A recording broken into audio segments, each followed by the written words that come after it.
if your child is not just your child, but your mirror? What if the person calling you mother or father is a soul connected to your own long before this life? What if the tantrums, the quiet withdrawals, the defiance, the sweetness, the deep tenderness, they are not random behaviors, but echoes of something deeper, something karmic? Comment below. Have you ever felt like your child came into your life to teach you something your own childhood never could? In the stillness of Buddhist thought, karma is not judgment. It's not fate or punishment. Karma is a current, a flow of intentional energy shaped by past actions. It ripples forward, touching the lives we meet, especially those closest to us. And in no relationship is this more potent, more revealing, more sacredly complex than the one between parent and child. You may think you chose to have your child, but what if they also chose you? What if your child's soul recognized something unfinished in yours, an unresolved lesson, a pattern to break, a wound to finally heal? And what if, without words, without even knowing, they came into your life as a teacher cloaked in vulnerability? The Buddha spoke often about interdependence, that nothing and no one exists in isolation.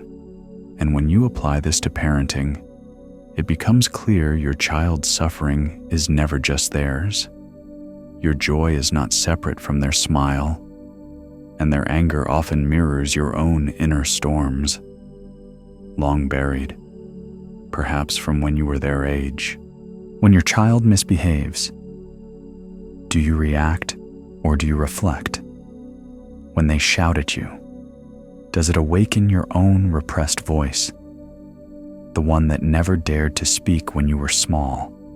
When they refuse your love, does it bring up your own memories of rejection, of love withheld from you? You see, children do not come into our lives to fulfill our ideas of perfection. They come to shatter the illusions we have about control, about identity, about love. They are not blank slates. They are whole beings. And in many Buddhist perspectives, they may carry karmic threads from their own past lives. And if so, your connection with them may go far beyond biology. It may be a continuation of something ancient. So when your child triggers you, pause, breathe. Ask not what's wrong with them, but what is being revealed in me? What part of me is this child waking up? Is it the part that was never allowed to be messy? Is it the part that was punished for having big emotions? Is it the part that still longs to be seen? Thich Nhat Hanh often said, "When another person makes you suffer, it is because they suffer deeply within themselves, and their suffering is spilling over." This applies just as powerfully to our children. When they cry, when they resist, when they test boundaries, they are expressing a need, a fear, a confusion. And when we can meet that not with anger, not with shame, but with understanding, we stop the karmic cycle of reactivity. But to do that, we must be willing to see parenting not as control, but as practice. In Buddhist practice, we meditate to observe the mind without judgment. Imagine doing that with your child, not in silence, but in presence. When they're angry, you breathe. When they're impatient, you stay grounded. You do not take their emotions personally. You recognize they are suffering, and you ask what in me is invited to respond from wisdom, not from habit. Children often reflect what we have not healed. A child who is afraid of being left alone may stir up our own abandonment trauma. A child who defies us may awaken memories of being silenced. A child who clings may mirror the part of us that was always afraid of losing love. The more you resist this mirror, the harder parenting becomes. The more you accept it, the more it becomes a path to your own awakening. Karma doesn't mean that your child is here to punish you, but it might mean they're here to hold up the mirror long enough that you finally face your own story. And from that facing comes the chance to end what has been passed down for generations. If your parents didn't see you, then your child is asking you to become the kind of parent you always needed. If your upbringing was full of yelling, your child is inviting you into stillness. If your past was marked by shame, your child is asking you to learn compassion, not just for them, but for yourself. Parenting then becomes a sacred vow, not to raise a perfect child, but to heal the wounds that would otherwise be handed down like heirlooms. The Buddha taught that liberation comes not by avoiding suffering, but by understanding it. He spoke of the Four Noble Truths not just as abstract philosophy, but as practical tools. There is suffering, there is a cause, there is a cessation, and there is a path. The same applies to parenting. There is suffering in parenting exhaustion, fear, doubt. The cause is often not our children, but our own attachments and expectations. The cessation comes when we release the need to be perfect, when we forgive ourselves for getting it wrong, and the path is mindfulness, presence, love rooted in clarity, not in fear. Ajahn Brahm, a beloved Theravada monk, often tells a story of how trees in the forest are not judged for being crooked. Some bend toward the light, others twist from damage, but all are accepted. Can you see your child that way? Can you see yourself that way? Your child is not broken. You are not broken. You are both growing, bending, adapting. You are both finding your way toward the light. And yes, there will be hard days. Days when you yell. Days when you shut down. Days when the karmic patterns feel stronger than your best intentions. But these moments do not define you. What matters is how you return. Do you come back and apologize, not just with words, but with soft eyes? Do you show your child that even grown-ups make mistakes and that they can learn from them? Do you model humility, not authority? Do you let your child see your vulnerability, not as weakness, but as truth? These are the moments where karma shifts, when you act differently than you were raised to, when you stop mid-reaction and choose stillness, when you meet your child's worst moment with your best self, not because they earned it, but because that's the parent you choose to be. And in that choice, something sacred happens. A thread unravels, a chain breaks, a pattern dissolves. You are no longer reacting from the past. You are parenting from the present. This is what Buddhist wisdom calls right effort, the consistent, mindful action taken from a heart aligned with truth. Right effort doesn't mean you never raise your voice. It means you notice when you do, and you choose to reflect instead of justify. It means you cultivate patience like a garden, knowing that each moment of presence is a seed planted not just in your child, but in the karmic field between you. So the next time your child pushes every button, remember, this is not an interruption to your practice. This is your practice. This is the fire where your compassion is forged. This is the path of the Bodhisattva, not on a mountaintop, but in your kitchen, your living room, your car. Your child may not say thank you. They may not see what you're doing, but every act of patience, every soft word when you want to scream, every time you choose love over fear, you are changing their karma and yours. And maybe that's what you were brought together for, not just to raise them, but to raise yourself, to evolve together, to awaken through love. Maybe that's what you were brought together for, not just to raise them, but to raise yourself, to evolve together, to awaken through love.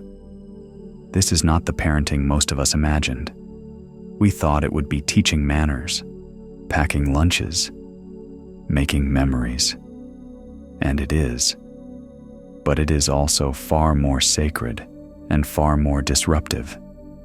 It is the classroom of the heart. It is where unresolved karma comes to life, not to torment, but to be transformed.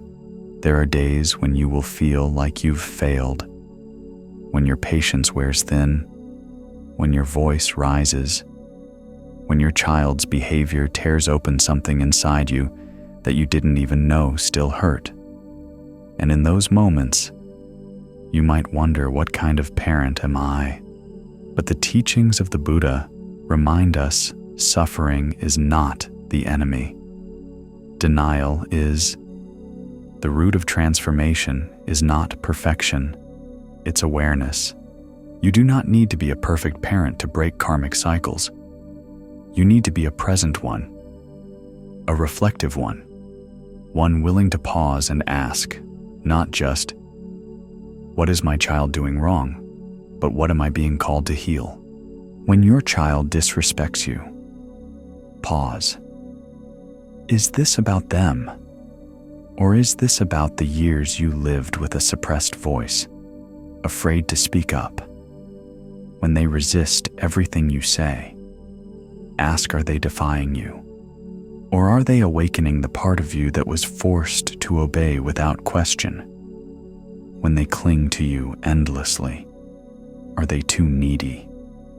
Or are they showing you how deep the need was in you that never got met? Each interaction becomes a dharma bell, a moment to return to the present, to see what is arising, not just in them, but in you.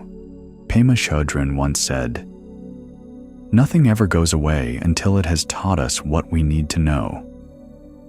This includes the struggles of parenting. The challenges you face with your child are not signs that something is broken.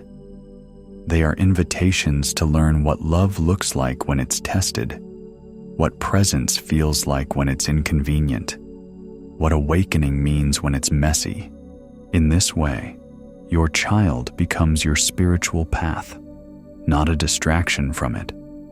And isn't that what karma is for? To awaken us, not punish us, not label us, but to offer us the chance to respond differently. So, if you find yourself asking, is my child my karma consider this? Maybe they are not here because of what you deserve. Maybe they are here because of what you're ready for. Because some part of your soul and theirs recognized that together, something could be healed. And that healing doesn't always look peaceful. Sometimes it looks like staying up all night with a screaming child and choosing not to abandon yourself. Sometimes it looks like watching your teenager walk away in anger and resisting the urge to control them, meeting them instead with faith. Sometimes it looks like telling your child the truth. I'm still learning too. This is how karma softens. When you drop the old stories of control, of shame, of inherited pain, when you stop demanding your child fix your emptiness or validate your worth, when you stop trying to make them what you never had, and instead love them and yourself where you are, right here, this moment, this breath, that's where the transformation begins. The Buddha taught that right view is the beginning of liberation, seeing clearly not just others, but yourself, seeing the conditions, the causes, the patterns, not to judge, but to understand. So take a moment to reflect. What patterns are you repeating in your parenting that were passed down to you? Do you shut down when conflict arises? Do you try to fix your child's emotions instead of feel your own? Do you seek to be admired instead of truly known? All of these are understandable. All of these are karma, but they are not destiny. With awareness, you interrupt the story.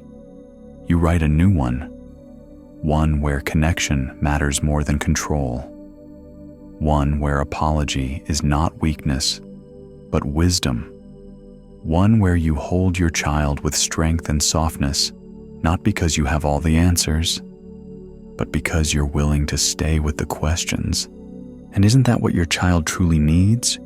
Not a perfect parent, but a real one who listens when they speak without words, one who sees beyond behavior to the need beneath it, one who doesn't hide behind authority, but walks beside them in humanity.